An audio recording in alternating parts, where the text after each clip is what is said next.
Olá pessoal, dando início à segunda aula da Meta 3, onde faremos exemplos onde abordem planos cartesianos. Exemplo 3, já fizemos dois exemplos na aula 1, vamos para o exemplo 3. Para que valores de K, o ponto B, presta atenção no ponto B. O ponto B é o seguinte, cara, ele tem aqui, como a vírgula que separa a abscissa e a ordenada. Então, o valor de x do ponto B é 5k mais 15. E o valor de y do ponto B é 4k quadrado menos 36. Então, veja, eu tenho o ponto B com essas coordenadas. Eu quero saber para que valor de k esse cara pertence ao eixo das abscissas. Eixo das abscissas é x ou y? Acertou, é o eixo x, né? Esse aqui é o eixo das abscissas. Todos os pontos da abscissa, né? Por exemplo, aqui, esse ponto aqui, que está bem no 2, ele tem como coordenadas 2 e 0, né? Que o x é 2 e o y é 0. Esse ponto aqui, 3 e 0. Esse ponto aqui no menos 1 e 0. O que eles têm em comum? Claro que você prestou atenção na aula anterior e você percebeu que é quase a mesma ideia, só que lá naquele exercício o x era sempre 0 porque estava no eixo das ordenadas. Agora no eixo das abscissas, o y é sempre 0. Ou seja, repara que o valor de x não importa. Né? Para ele estar no eixo das abscissas, o valor de x pode ser qualquer um, porque isso aqui é uma reta de números reais. Agora, o valor de y é sempre 0. Baseado nisso, esse valor aqui, 5k mais 15, cara, ele pode ser qualquer coisa. Não é importante. Se exploda, não é importante, não vai mexer nele. O que me interessa é o 4k quadrado menos 36. Né? Então, se B, né? Então respondendo, se B está no eixo das abscissas, então, como vimos, então o y é 0. E qual é o valor de y? O valor de y é 4k quadrado menos 36. E esse valor tem que ser 0 para esse ponto estar aqui no eixo x.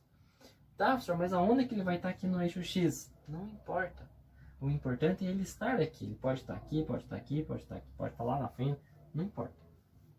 Pois bem. Agora você se deparou aqui com um k quadrado e você deve... isso aqui tem que ser 0, né?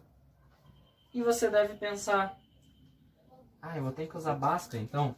Calma. Isso aqui é uma equação do segundo grau incompleta, onde o valor de B é 0. E quando B é 0, você pode resolver de uma maneira mais simples. Você pode isolar o k quadrado, né? Então vai ficar menos 36. 36 está subtraindo, passa para o outro lado com a operação inversa, somando. Né? O 4 está multiplicando, ele passa dividindo. Então vai ficar 36 dividido por 4. E 36 dividido por 9 é, claro, 9. E o que eu faço com esse quadrado aqui mesmo? Muito bem. Ele passa com a operação inversa. Qual é a operação inversa de potência? Raiz. Então fica K igual a raiz de 9. O que está faltando aqui? Como você prestou atenção nas aulas presenciais, lembra que eu disse que toda vez que o quadrado passa para o outro lado como raiz, tem que vir acompanhado com mais ou menos. Tem que vir. Então o K é igual a mais ou menos 3. O que isso significa? Que se o K for 3, aqui vai dar 0, estará no eixo das abscissas. Se o K for menos 3, também vai dar 0. E o ponto B estará no eixo das abscissas. beleza? Então a resposta K igual a 3, tá? K igual a 3, ou K igual a menos 3, ok? Vamos para o exercício 4. Diz o seguinte: para que valores reais de R, isso aqui é um R, acredito em mim, R, o ponto C com coordenadas 2/3 e R-2 pertence ao primeiro quadrante. Vamos pensar um pouco. Primeiro quadrante, como você prestou atenção nas aulas, é esse cara aqui, primeiro quadrante. Veja, o x é 2/3, né? Não vai mudar, o x é sempre 2/3. 2/3 é aproximadamente 0,6, aproximadamente. Então, 2/3 estará mais ou menos aqui. Significa o quê? Que eu quero que esse ponto, o ponto C, ele esteja aqui, ó, em algum lugar aqui. Concorda comigo que qualquer ponto que tem aqui nessa linha que eu desenhei, qualquer ponto aqui, por exemplo, esse ponto aqui, ele vai ter como valor de x 2/3. O valor de y eu não sei, também não é importante. O que é importante é o quê? Que ele esteja na parte de cima, no primeiro quadrante. É isso que eu quero. Então, você entendeu que qualquer ponto nessa linha, né, se eu pegar esse ponto aqui, o x, por exemplo, é 2/3 e o y é 1. Se eu pegar esse ponto aqui, o x é 2/3 e o y é 2. Então, nessa linha aqui, indo para o infinito, para cima, qualquer ponto ele tem como valor de x 2/3. Agora, o que é importante é o valor de y, porque eu já sei que esse valor está no primeiro quadrante. Gente, para esse ponto estar aqui no primeiro quadrante, você concorda comigo que ele tem que estar para cima dessa linha do x? Tem que, né? E para cima dessa linha do x, o que está acontecendo com os valores de y? Como você muito bem identificou, os valores de y são todos positivos. O que isso significa? Que esse cara aqui tem que ser positivo. Então veja, né? Então respondendo. Se C está no primeiro quadrante, então y tem que ser positivo. Y ser positivo, na matemática, representamos y maior que zero, porque todos os números maiores que zero são positivos. Então, o meu y tem que ser maior que zero. Então, isso significa que R-2 tem que ser maior que zero. Isso é uma inequação, você já sabe resolver. Menos 2 passa com a operação inversa para o outro lado, fica mais 2. E essa é a resposta final. O que está me dizendo aqui? R maior que 2. Ou seja, eu acho que fica óbvio você ver essa equação e pensar. Bom, para todos os valores de R maior do que 2, 2,1, 3, 4, 1000, essa parte vai ficar positiva, que é o que eu queria, todos os números positivos. Porque eles estão acima do eixo X. Ok? Próximo exercício. Exemplo 5.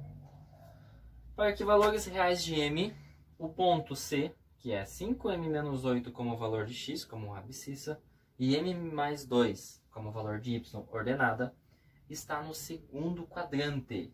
Interrogação. Pois bem, segundo quadrante, como você já viu, está aqui.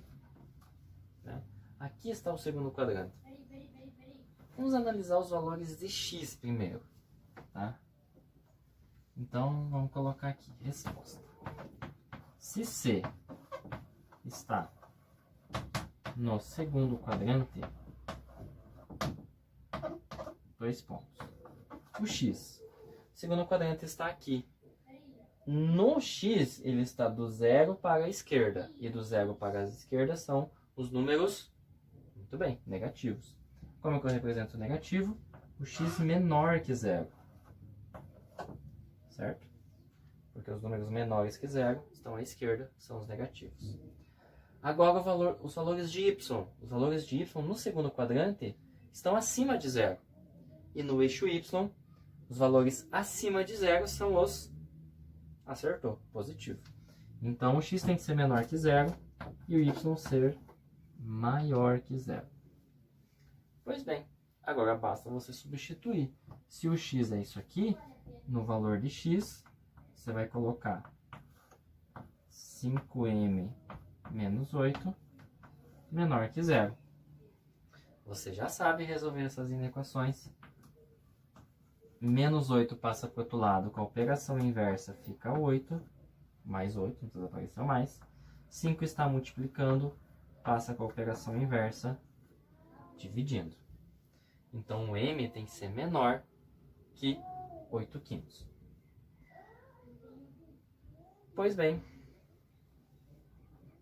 agora calculando o y. O y é m mais 2. E o m mais 2 tem que ser maior que zero. O mais 2 passa com a operação inversa. Então m tem que ser maior que menos 2. Tá, professor, mas qual que é a resposta? Repara que para o ponto C estar no segundo quadrante, ele tem que satisfazer isso e isso. Tem que ser as duas coisas ao mesmo tempo. Isso e isso. Tá? Como eu escrevi aqui. O x tem que estar menor que zero e o y maior que zero. Pois bem, e aquela palavrinha e, como visto nas aulas anteriores, lá na correção dos exercícios da meta 1, vimos que essa palavrinha e, ela significa interseção. Então eu tenho que fazer interseção desses dois conjuntos. Como que eu vou fazer isso? Muito simples. Você vai desenhar uma reta aqui, você vai colocar 0, usa o seu caderno quadriculado. Eu estou com o caderno quadriculado aqui, então pode dar alguma diferença nos espaços. Desenho o azul. O azul é m menor que 8/5. 8/5 vai dar 1,6. 1,6. 1,6 estará aqui, mais ou menos. Então, eu tenho aqui 1,6, 8/5. Ó, o m é menor que 8/5. Então, são esses números aqui, ó. São esses números aqui. Agora, desenha a reta, a outra reta ali, n maior que menos 2. Menos 2 estará aqui. Então, eu vou desenhar uma bolinha aqui. E o m agora é maior. Maior, tá pra lá, tá pra direita.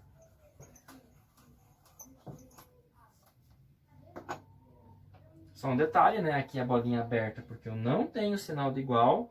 Aqui a bolinha aberta por quê? Porque eu não tenho sinal de igual. E aqui você vai desenhar a sua resposta. Lembra que antes de entrarmos em quarentena, era exatamente isso que estávamos fazendo. Fazendo a interseção de intervalos. Então eu tenho que fazer a interseção desses dois intervalos. E para fazer isso, você já sabe, basta você ver onde tem cobrinha nas duas retas. Então, a região que tem cobrinha nas duas retas é essa região aqui. Então ela vai vir daqui até aqui. Deixa eu fazer aqui, usar a pedagogia para você entender melhor. Bolinha aberta ou fechada no 8/5? Bolinha aberta. Por que aberta? Porque aqui está aberto. O 8/5 não está aqui. Como eu estou fazendo interseção, a interseção tem que estar nos dois conjuntos. Menos 2, bolinha aberta ou fechada. Acertou, aberta, porque o menos 2 não está no conjunto laranja. Então essa é a interseção, ou seja, esse aqui é o conjunto x menor que zero e y maior que zero. E claro que agora estamos falando de m aqui, né? Então o m, olha só, o m tem que estar entre 8/5 e menos 2. Essa aqui é a resposta, ok? Aqui é um 8. Vamos para 6. Determine os números reais a e b, de modo que esse ponto seja igual a esse ponto. Quando que dois pontos são iguais no plano cartesiano? Vai, responde aí. Quando que são iguais? acredito que você acertou. Dois pontos são iguais no plano cartesiano quando o valor de x e o valor de y são iguais. Vimos na primeira aula que o ponto 1 e menos 2 é diferente de menos 2 e 1, né? O 1 e menos 2 ele estará aqui, 1 e menos 2, e o menos 2 e 1, desculpa, estará aqui. Então são dois pontos diferentes. Então só vai acontecer de dois pontos serem iguais se o x for igual e o y também for igual. O que isso significa? Significa que o 3a menos 2b, esse valor de x tem que ser igual a esse valor de x. Esse valor de y tem que ser igual a esse valor de y. E sistema, nosso querido sistema, você já sabe resolver, esse conhecimento você adquiriu lá no 8º ano. Só recordando vocês que você tem dois métodos, um pela substituição e outro pela adição. Não vou entrar em detalhes dos dois, vou fazer pelo método da adição. Estou vendo que tem um menos 2 aqui, então eu vou fazer aparecer um 2 aqui para ficar menos 2 mais 2 e cortar o b. Né? Eu vou jogar para cá. Então o de cima repete, 3a menos 2b igual a 10. E estou multiplicando por 2, né? Então eu tenho que multiplicar todo mundo. Fica 2a mais 2b igual a 22. E aqui que eu faço? Somo. Somo os dois. Então vai ficar 3a mais 2a. Deixa eu passar para cá. Ó. Vai ficar 5a. Menos 2b mais 2b. Corta. 10 mais 22. 32. 5 está multiplicando, passa dividindo. E 32 dividido por 5 não dá um resultado exato, então você pode deixar o valor de A assim. Vou apagar nosso plano cartesiano aqui. E veja, eu achei o valor de A. Agora tem que descobrir o valor de B. Como é que eu faço para descobrir o valor de B? Uso qualquer uma das equações. Gente, olha bem, né? Tenho essa equação de cima e essa equação de baixo. A equação de baixo está bem mais agradável, né? Então, A mais B igual a 11, mas o valor de A é 32 quintos. Então, no lugar do A, eu vou colocar 32 quintos mais B igual a 11. Esse cara aqui, eu tenho que isolar B, né? Então, passa para o outro lado com a operação inversa. Lembra como eu já disse para vocês em sala? Quando eu só tenho uma fração, não precisa fazer MMC, divide pelo de baixo, multiplica pelo... Não precisa. Tá vendo que embaixo do 11 aqui eu tenho o número 1? Tem que ficar o mesmo denominador para somar ou subtrair frações. Então basta eu multiplicar por 5 em cima e embaixo. Porque da mesma maneira que eu posso dividir uma fração, eu posso multiplicar. Então vai ficar 11 vezes 5, 55. 1 vezes 5 é 5. Menos 32 quintos. Sendo assim, repete o número de baixo, o denominador. E 55 menos 32, muito bem, 23. Então, esses são os resultados.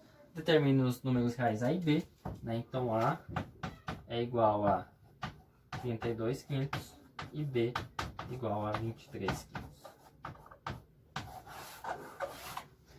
Ok, pessoal? Acredito que com esses exemplos você é possível resolver os exercícios lá da meta 3, tá? Estão na apostila, página 10, beleza? Pessoal, até a próxima aula.